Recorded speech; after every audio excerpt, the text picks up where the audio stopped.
Good morning student. Standard twelfth में से chapter number 8 financial management.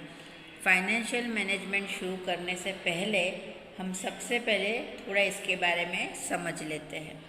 अब C, no activity can be imagine without finance. हम कोई भी एक्टिविटी जो है उसे फाइनेंस के बिना इमेजिन नहीं कर सकते हैं।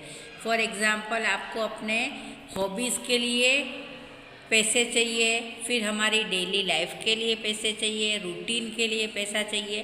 तो पैसा जो है हमारे लिए सबसे इम्पोर्टेंट चीज़ है, बराबर ना। Financial management and financial control are considered important to obtain sufficient finance and its effective utilisation for business unit. ये किसी भी बिजनेस यूनिट के लिए भी इतना ही ज़रूरी है, बराबर ना। तो अब सबसे पहले देखो, फाइनेंस की डेफिनेशन आप क्या देते हो। फाइनेंस की डेफिनेशन में हम ये बोल सकते हैं कि finance is like fundamental brick of each business. यानी जैसे हम हमारा मकान बनाते हैं और उसमें हमारा सबसे पहले हमारा जो होता है पाया मेन होता है, बराबर ना। उसी तरह से फाइनेंस किसी भी बिजनेस के लिए उसका पाया होता है, बराबर ना। आपके पास पैसा होगा, भले आइडिया हो, आइडिया होने से कुछ नहीं होता, आइडिया के बाद हमें उसमें पैसा लगाना पड़ता है। तो हम इसे बोल सकते हैं कि finance is like fundamental brick of each business, बराबर ना। It is an important as blood as human body. जिस तरह से हमारी ह्यूमन बॉडी में हमारा ब्लड इम्पोर्टेंट होता है, उसी तरह से फाइनेंस में, बिजनेस में फाइनेंस का इम्पोर्टेंट इतना ही ज़्यादा होता है, बराबर ना। अब देखो, अब इसमें सब ने अपनी अपनी तरह से डेफिनेशन दिए। FW पेस, रेमंड जे चैम्बर्स, बराबर ना, इन सब ने जो है अपनी अपनी डेफिनेशन फाइनेंस के बारे में दी है। हमें अब पढ़ना है इसके कैरेक्टरिस्टिक्स के बारे में। तो मेनली जो है इसके 8 कैरेक्टरिस्टिक्स है। ब्रांच, जिसमें फर्स्ट है ब्रांच ऑफ मैनेजमेंट, बराबर ना। तो देखो, मैंने अभी आपको अभी बता दिया कि फाइनेंस जो है वो हमारी बॉडी का ब्लड है, बराबर ना। उसी तरह से जिस तरह से हमारी बॉडी में ब्लड का होना बहुत ज़रूरी है, उसी तरह से बिजनेस में पैसा होना भी ज़रूरी है। पैसा हुआ, पैसा आपने लगाया तो ही सामने आपको पैसा मिलता है, बराबर ना। इसलिए ये इम्पोर्टेंट ब्रांच है, ब्रांच ऑफ मैनेजमेंट कहा गया है। Financial management is a branch of management which include the function of planning and controlling for the use of finance. फिर सेकंड क्या है, वाइड स्कोप, बराबर ना। किस में भाई, तो देखो हमको जो है पैसा कहाँ से लाना है, उसका यूटिलाइजेशन किस तरह से करना है, यूटिलाइजेशन करने के बाद जो है हमें हमारा पैसा कौन सी फील्ड में डालना है, बराबर, जहाँ से हमें रिटर्न मिलता है। हम ऐसी ही फील्ड में डालेंगे जहाँ से हमें रिटर्न पैसा मिल रहा है, बराबर ना। डेड इन्वेस्टमेंट तो हम करेंगे नहीं, और वो किस तरह से करेंगे, तो इसके लिए हमारी प्रॉपर प्लानिंग होती है और कंट्रोलिंग होती है कि भाई पैसा है हमारे पास, लमसम पैसा है, तो इसका मतलब ऐसा नहीं कि हम जहाँ तहाँ डाल दें। हमको प्रॉपर प्लानिंग करनी पड़ती है और प्लानिंग के साथ साथ कंट्रोलिंग भी करनी पड़ती है, बराबर ना। फिर थर्ड है base of the managerial direction. यानी हमको पता होना चाहिए कि हमारा पैसा हम डाल रहे तो जिस फील्ड में डाल रहे उसमें हमें कितना रिटर्न मिलेगा, फिर हमारा प्रोडक्शन कितना होगा, सेल कितना होगा, इसका डेवलपमेंट कितना है, बराबर ना। ये सारी चीज़ें जो है हमारे base of the managerial decisions में आती है, बराबर ना। सपोज अभी मैंने जैसे मेरा पैसा डाल दिया किसी ऐसे प्रोडक्शन में जिसका अभी मार्केट में कुछ वैल्यू ही नहीं है, तो मेरा पैसा जो है वो डेड इन्वेस्टमेंट हो जाएगा, बराबर ना।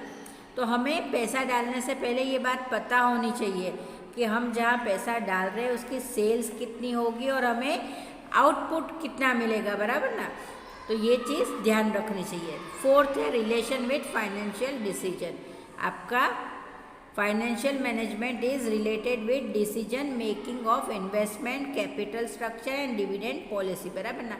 देखो, आप जो हो पैसा डालोगे, बराबर, पैसा डालने के बाद आपको क्या भाई आपका डिसीजन लेना आना चाहिए कि मैंने जो है पैसा बराबर डाला है या नहीं, फिर मेरा कैपिटल स्ट्रक्चर यानी मेरा पैसा बढ़ रहा है या नहीं बढ़ रहा है, और डिविडेंड पॉलिसी यानी मैं कितने शेयर्स जो हूँ मेरे कंपनी में जिसने पैसा डाला उन्हें मैं क्या रिफंड दे रहा हूँ, बराबर ना, मैं उन्हें क्या डिविडेंड दे रहा हूँ, ये सारी बातें भी देखी जाती है इसमें।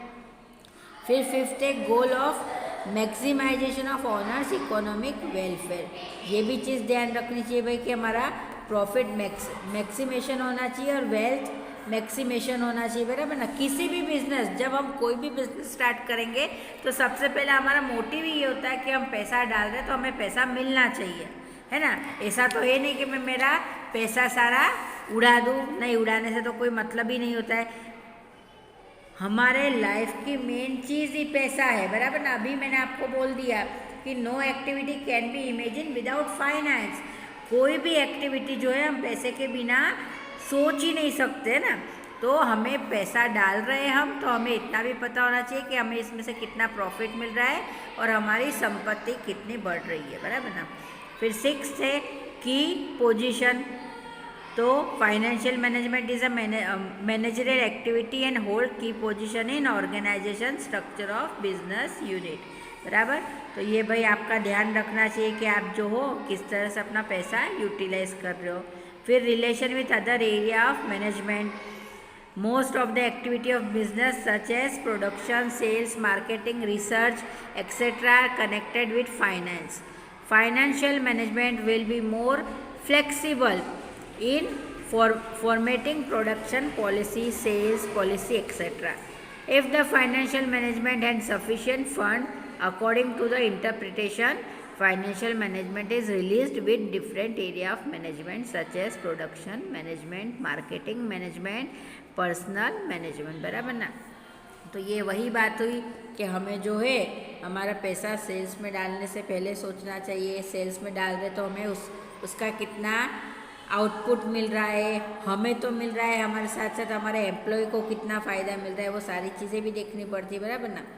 फिर है डिवाइडेड इनटू 2 पार्ट, बराबर। Financial management can be divided into 2 part, that is management of long term fix capital, हम लंबे टाइम के लिए हमारा पैसा इन्वेस्ट कर रहे हैं, या management of the working capital, या हम हमारे डेली बेस पर पैसा इन्वेस्ट कर रहे हैं, बराबर ना। Fix capital management including planning for expansion of fixed assets such as building, machines, land, etc. बराबर।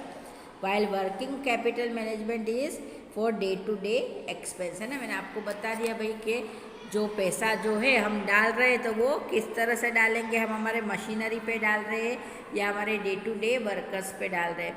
तो इन शॉर्ट इसके टोटल 8 कैरेक्टरिस्टिक्स है जो हमें पढ़ना है। उसमें फर्स्ट आएगा branch of management, second wide scope, third base of the managerial decision, fourth relation with financial decision, fifth goal of maximisation of owners economic welfare, six key position, seven relation with other area of management, और 8 division into 2 parts. जब भी आपको इस type का question पूछा जाए तो आपको ये 8 पॉइंट पूरे लिखने हैं और ये 8 पॉइंट सारे समझाने हैं। तो ये जो है हमारा कैरेक्टरिस्टिक्स यहाँ पर पूरा होता है। ये फर्स्ट वीडियो में सिर्फ मैंने कैरेक्टरिस्टिक्स समझाया है, इसके बाद दूसरी चीज़ें हम समझेंगे।